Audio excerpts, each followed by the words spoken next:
खुलुमबाय आं किलिखां ब्रह्म बडलेण्ड बुब्लिनि जानानै बयखौबो बरायना लाबाय दिनै 9 जानुवारि 2024 नोंथांमोननो बडलेण्ड बुब्लिया दिनैनि साना मानि थाखाय मिथिजायो एबा दिनैनि सानाव मा हाबाफारि फालिनाय जायो नोंथांमोननो फारि फारि बडलेण्ड बुब्लिया फोरमायगोन।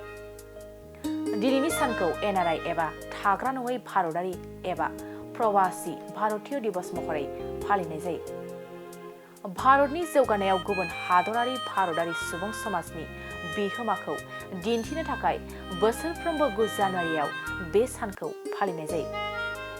बे साना 9 जानुवारि 1915 मायथाइयाव महात्मा गान्धीनि खोला आफ्रिकानिफ्राय मुम्बाइ फैफिननायखौबो गोसोखांनाय जायो।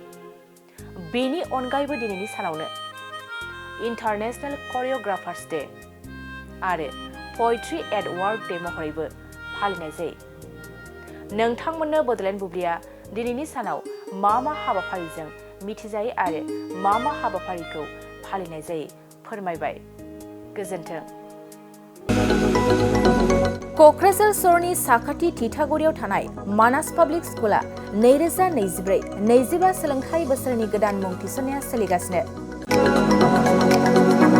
तितागुरियाव थानाय इंराजि बिजोंनि मानास पाब्लिक स्कुलाव दासान्दि नार्सारिनिफ्राय 8 थाखोसिम गोदानै मुं थिसननाया सोलिगासिनो। बे फरायसालियाव गुनगोनां सोलोंथाइ होनायजों लोगोसे फरायसाफोरनि थाखाय दं मोजां खाबुफोर। थाखो फोरोंथायनि अनगायैबो yoga classes, basic computer education, English speaking skill, maths and science projecting, highly experience faculty आरो स्मार्ट क्लासेसनि खाबुफोर दं।